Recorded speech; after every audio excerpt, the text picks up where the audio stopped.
Ce qui se passe en Égypte ces jours-ci ressemble à une pièce de théâtre mal jouée. Une série d'arrestations de TikTokers, l'apparition d'une prétendue fille cachée de Moubarak. Et en toile de fond, un régime qui envoie des fruits à Israël pendant que Gaza meurt de faim. Ce n'est pas un scénario Netflix. C'est la réalité. Du jour au lendemain, le régime d'Abdel Fattah al-Sisi décide de faire le ménage. On arrête des influenceurs TikTok au nom du respect du bon goût. Mais attendez, ces mêmes personnages étaient jusque-là promus par les chaînes proches du régime. Et comme par hasard, au même moment, une jeune femme nommée Marwa se présente à la télévision. Mais on connaît déjà les deux fils officiels de Moubarak, Alaa et Gamal. Cette histoire sent le feuilleton de diversion à plein nez. Pendant que les Égyptiens sont distraits par des buzz, les bateaux partent discrètement des ports d'Alexandrie, Damiette ou Aboukir pour Israël. Oui, Israël. Et pas avec n'importe quoi, avec des fruits, des légumes, des cargaisons entières.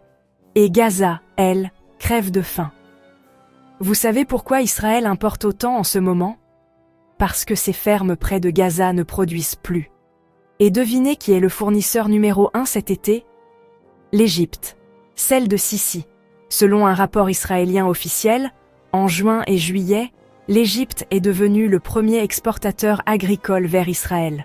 Ce sont ces mêmes mois où les enfants de Gaza cherchèrent du lait, du riz, des médicaments.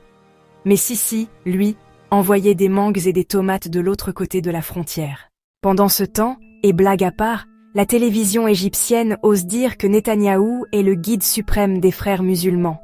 Si c'est vrai, pourquoi ne vas-tu pas l'arrêter ? Il faut comprendre une chose, ces influenceurs arrêtés n'étaient pas indésirables avant, ils étaient utilisés. Shaker, par exemple, était un ancien policier.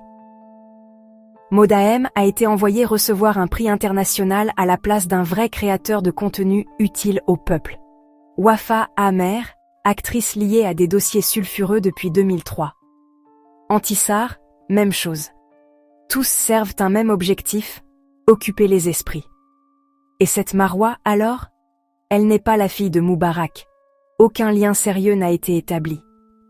Pendant ce temps, les prix augmentent, l'électricité flambe, le dollar explose. Ce que vous voyez, ce n'est pas un nettoyage social, c'est une mise en scène. Les vrais enjeux, eux, sont ailleurs.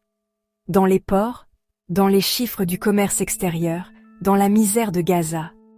Merci d'avoir regardé. Si vous pensez que la vérité doit circuler, partagez. Parce qu'aujourd'hui, c'est notre seule arme.